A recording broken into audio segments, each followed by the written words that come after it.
Agendanya nanti kita lihat kelas rupiah, Pak. Pak, mau ngomong Pak. apa? Pak, Kelas rupiah.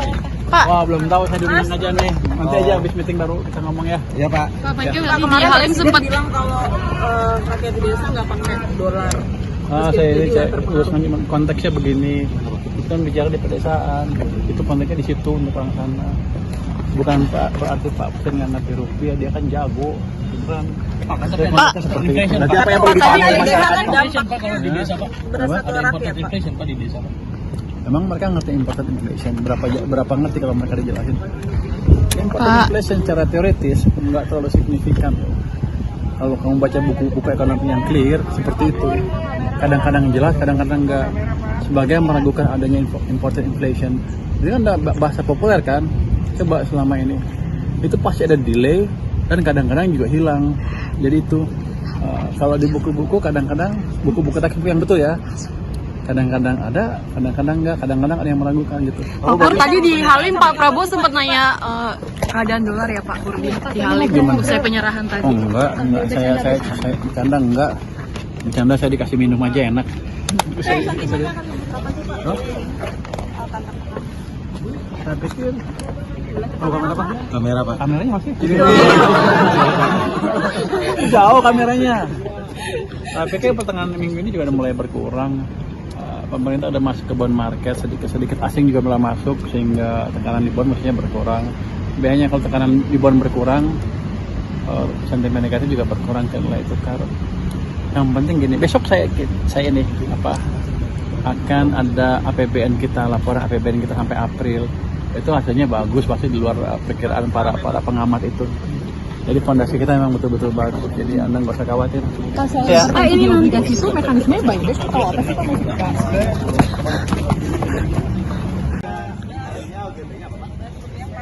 Agendanya nanti kita lihat kelas rupiah, Pak.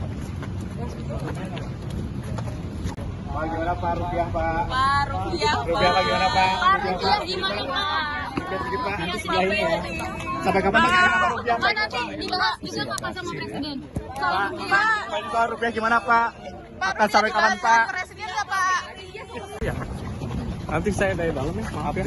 Tanggul laut. LTS mungkin, Pak. Waalaikumsalam. Saya beri kesempatan ke Pak Primus.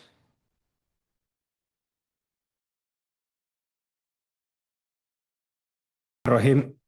Assalamualaikum warahmatullahi wabarakatuh. Bapak Ibu yang saya hormati, saya skip saja Pak Ferry beserta jajaran terkait kinerja, karena tadi kawan-kawan sudah berbicara terkait kinerja Bank Indonesia dan memberikan apresiasi. Saya pribadi skip juga apresiasinya, saya tunda dulu. Karena kalau kita melihat apa yang terjadi sekarang yang berhubungan dengan tugas dan fungsi Bank Indonesia itu anomali. Pertumbuhan ekonomi kita 5,61%. Tetapi nilai tukar rupiah kita jeblok. Bahkan sekarang ada di level rekor terendahnya terhadap dolar. Indeks kita juga habis, Pak. Merosot turun. Di mana indeks seluruh dunia sejak perang tembak rudal itu tanggal 28 Februari, apa yang terjadi terhadap indeks dunia itu terjadi pada seluruhnya. Dan mereka sudah rebound, bahkan sudah plus. Dan Indonesia saat ini masih minus lebih dari 20%. Ini kan bagaimana global mempertanyakan salah satu, ada banyak faktor, tetapi mempertanyakan kualitas Bank Indonesia, bank sentral kita ini. Nah, ini yang menurut saya harus secara tajam pertanyakan.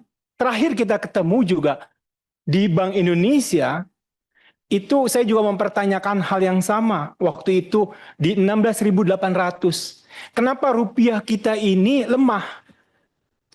Kalau dibandingkan dengan dolar, sekarang selalu perbandingannya dengan dolar. Tapi faktanya dan ironisnya Pak, ini terhadap semua mata uang. Kita melemah terhadap Singapura, terhadap Australia, terhadap ringgit, terhadap rial, apalagi Hong Kong, dolar, euro. Saya masih ingat Pak, euro waktu awal-awal tahun 2006 itu 7.000 per euro. Sekarang hampir 19.000, hampir 20.000. Nah ini kan harus kita lihat dengan realita Pak. Kita tidak bisa berdiam diri. Apa yang terjadi saat ini, menurut saya pribadi, Bank Indonesia saat ini sudah menghilangkan trust. Bank Indonesia sudah menyampingkan kredibilitasnya. Dan Anda sebagai pimpinan Bank Indonesia, sebagai tokoh utamanya, harus gentleman Pak. Harus berani melawan. Ada apa ini?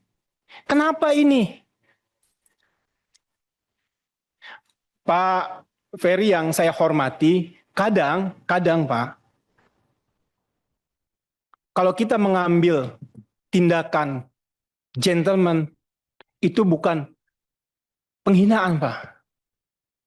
Saya berikan contoh, mungkin saatnya sekarang Bapak mengundurkan diri. Tidak ada salah.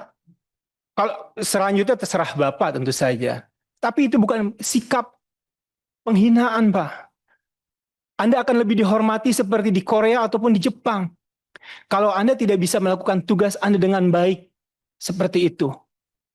Tidak ada salahnya. Terakhir, saya ingin mengutip hadis, Pak. Dan karena Anda ini adalah, saya melihat orang yang soleh, hadis ini sangat familiar, yang artinya dalam Indonesia, apabila suatu urusan diserahkan kepada yang bukan ahlinya, tunggulah kehancurannya. Mohon maaf, wabillahi taufiq wal hidayah. Assalamualaikum warahmatullahi wabarakatuh.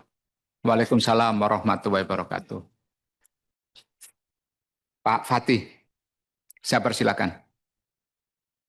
Terima kasih Pak Ketua, pimpinan, beserta seluruh anggota Komisi 11 yang saya hormati.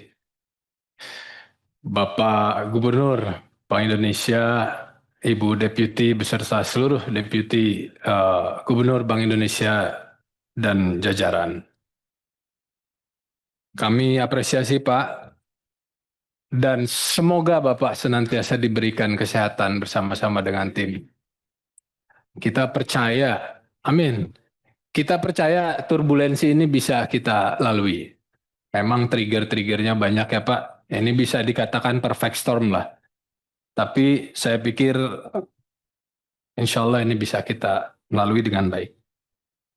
Kembali kepada hot issue kita ini kan terkait nilai tukar Pak. Kami melihat juga, saya melihat bahwa langkah-langkah yang diambil oleh Bank Indonesia ini sudah cukup baik. Dan secara fundamental saya pikir nampaknya kan sebetulnya kita punya fundamental ini bisa kita bilang nggak jelek-jelek amat lah gitu Pak. Tapi mungkin ini masalah daripada confidence, market confidence ya Pak ya. Nah, ini tugas kita bersama. Dan beberapa hal yang sudah dilakukan ini saya pikir ya mudah-mudahan bisa membuat para pihak mitra kita juga melihat bahwasanya kita serius. Ada satu hal Bapak Gubernur pada penguatan kebijakan moneter ini yang terkait dengan LCT Pak. Khususnya dengan mitra-mitra dagang utama kita. Nah di halaman 13 ini kan ada naik ya Pak ya, sampai dengan Maret ini sudah ada peningkatan yang sangat signifikan berbanding dengan bulan Juli tahun lalu 2025. Ini hampir berapa kali lipat ini. Nah ini kalau kita perluas Pak, kita intensifkan lagi, khususnya terkait dengan energi misalnya. Karena kita punya impor migas ini Pak yang puluhan miliar US dollar ini nampaknya terkait neraca ini yang paling banyak nyumbang mungkin Pak. Kalau misalnya belanja energi kita ini dengan mitra-mitra kita ini dilakukan berdasarkan prinsip LCT ini, seperti apa kira-kira dampaknya Pak? Saya lihat juga karena dinamika di Timur Tengah ini, kita ada melakukan belanja, kalau nggak salah ke Rusia ya Pak, minyak Rusia. Nah itu kan pembayarannya mungkin bisa menjadi sebuah alternatif dilakukan dengan LCT ini Pak. Juga komoditas lain, mungkin gandum, kedelai kan gitu. Dan juga alat-alat penunjang produksi Pak.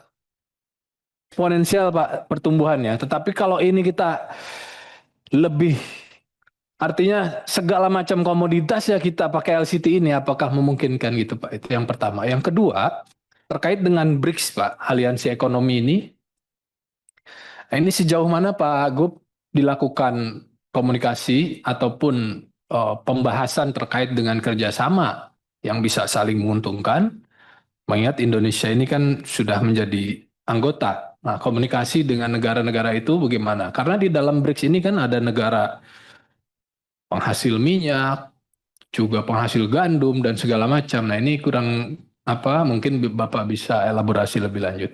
Itu saja Pak Ketua, saya kembalikan, terima kasih.